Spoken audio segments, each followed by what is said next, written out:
Ripple frappe fort avec une offre de 5 milliards pour acquérir Circle, mais se prend un mur en pleine face. Alors bonjour, ici CryptoLé, j'espère que vous allez bien. Aujourd'hui, on est le 1er mai. Nouvelle importante pour Ripple qui vient d'être refusée pour l'offre qu'ils ont fait à Circle. On va voir ça tantôt. Pour ce qui est du prix du XRP, 2,23$. On a eu quand même une pas pire journée hier quand on pense à ça. Okay, un bon retour vers le haut à partir de 10h le matin. Okay, après avoir chuté quand même pas mal, il faut se l'admettre. On a remonté quand même pas mal. De 2,12 à 2,24. Okay, une douzaine de cents ici. Il va être de quoi faire pour ceux qui sont actifs dans le trading, for sure. Discord, vous pouvez venir rejoindre si le cœur vous enchante pour parler de crypto et de trading. Vous allez sur wap.com, Club Trader Relais, et that's it. Vous cliquez sur accès gratuit, obtenir l'offre, et vous venez discuter. Prix du OLX, 6 centimes. Belle opportunité, après un bon pullback. À vous de voir si vous voulez faire partie de mon projet. Liquidité, 108 000, market cap, 609 000. On va aller voir de quoi qui fait jaser pas mal, qui m'interpelle. Alors, Ripple, ils ont tenté de racheter Circle pour 5 milliards de dollars. Mais, c'est non. C'est plate, mais c'est ça. Circle, on dit non. Ripple a récemment fait une offre entre 4 et 5 milliards. Le montant n'est pas dévoilé vraiment exact. Pour acquérir Circle. Ceux qui ne savent pas c'est quoi, c'est un émetteur de stablecoin, le USDC. Mais Circle a refusé l'offre, la jugeant insuffisante. Surtout au moment où l'entreprise se prépare à entrer en bourse aux États-Unis. Ce move de Ripple montre son ambition claire, que j'espère que vous savez. Ils veulent dominer aussi le secteur des stablecoins. Pas juste les paiements transfrontaliers, là, le secteur des stablecoins. Le stablecoin sert à énormément de choses. Alors, après avoir racheté dernièrement Hayden Road, le courtier pour 1,2 milliard, maintenant, ils veulent acheter Circle. Pour rappel, Ripple sort aussi d'une période qui est très favorable, la SEC. On sait tous qu'ils ont abandonné. Le rappel contre eux, même s'il reste des technicités là, à régler. Ils ont eu une réduction de leur amende de 125 millions à 50 millions. Et leur direction, Stuart Doherty, Brad Garlinghouse, si vous vous souvenez bien, ils ont rencontré Donald Trump. Okay? Et ils ont aussi financé une partie de sa campagne, on le sait tous. Mais là, le refus de Circle pose la question suivante. Est-ce que Ripple va essayer de faire une meilleure offre ou carrément viser un autre secteur, un autre acteur du secteur, ok? Est-ce qu'ils vont essayer d'acheter quelqu'un d'autre? Qui, à part USDC, pourrait-il acheter? Il n'y a pas grand choix, là. Parce que les chiffres par rapport au RLUSD, même si on sait que c'était lancé en décembre 2024, sont pas extra. C'est en bas de 400 millions. Là. C'est pas extra pour l'instant. Même moi, je m'aurais attendu à plus que ça. Le fait d'acheter Circle serait un coup de maître. Qui d'autre pourrait-il acheter? Moi, je pense qu'ils vont faire une meilleure offre. C'est ce que je crois. Alors ça, c'est sur Forbes.com pourquoi l'offre de 5 milliards de dollars de Ripple à Circle était plus qu'un jeu de pouvoir. Ripple a fait une offre pour Circle. Ben oui, l'espace des stablecoins vient de faire des gros titres. Et non, ce n'était pas pour une rumeur d'acquisition typique. Ripple, surtout connu pour XRP, s'est donné une mission. Parce que présentement, leur cap boursier, c'est pas encore la grosse affaire. Okay? C'est pas énorme. Pas énorme. On va aller voir le chiffre exact d'ailleurs.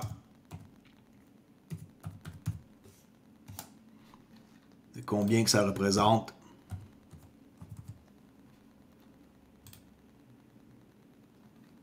Ben ouais. Présentement, 316. Okay? Contrairement à USDC, qui est de 61 milliards. Okay? On sait que ça n'existe pas, par exemple, depuis le même nombre de temps, là. Mais quand même, ça serait un coup de maître d'acquérir Circle. Vraiment, là, ça serait vraiment un coup de génie. On va voir. Ça, c'est qu'est-ce qui a retenu mon attention. Okay, aussi, on en parle là, un peu partout, là, c'est pas un problème. Cointelegraph, partout on en parle. Okay, c'est pas une fausse rumeur, c'est vraiment de quoi qui est arrivé. Ici, sur un post qu'ils ont fait le 29, il y a 2 jours, Ripple, ils parlent d'ailleurs de tout ce qui est de protection là, de digital asset. Et ils vont faire bientôt une conférence. Et cette conférence-là est très, très, très importante parce qu'il va y avoir du monde de IBM et Ripple. Okay? Ripple est quelqu'un de chez IBM pour ce qui est de la protection. Parce que la protection est hyper importante et Ripple y offre le custody. Okay? Il faut que les actifs numériques des gens soient protégés. Puis, ça, c'est un truc qui est indiscutable. On ne peut pas penser que mettre notre argent quelque part peut peut-être disparaître. Vraiment pas. Est-ce que vous vous senteriez mal si, de matin, vous checkez votre compte de banque, okay, votre banque là, que vous avez depuis des années, et que votre argent disparaît par un hack? Sérieux, ça n'arrive pas, hein? Bon, ben, il ne faut pas que ça n'arrive non plus dans la crypto. Okay? Alors, c'est le 13 mai, Ripple Custody, introduction à la protection des actifs numériques. Et pourquoi je dis ça? Parce que, quand on voit leur stablecoin, hier, j'ai republié le stablecoin, leur PDF ici, white paper, sur Discord. Ben, on sait qu'ils veulent être l'Internet de la valeur. Et le stablecoin va faire partie de ça. Puis, les gens, des fois, ils se demandent à quoi ça va servir? Où est les cas d'utilisation du stablecoin? À quoi ça va servir? Ça coûte juste $1. Je l'entends plus cette joke-là, en tout cas, j'espère. Alors, business to business, cross-border. Ça, c'est vraiment un gros marché. OK? Ça, c'est un gros marché. Business to business, cross-border paiement. Et les chiffres sont là, ça parle d'eux-mêmes.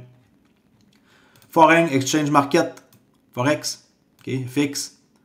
Global Asset to Digital Dollar. OK? C'est transparent, c'est liquide. Trade Settlement pour les banques et les fonds, managers de fonds.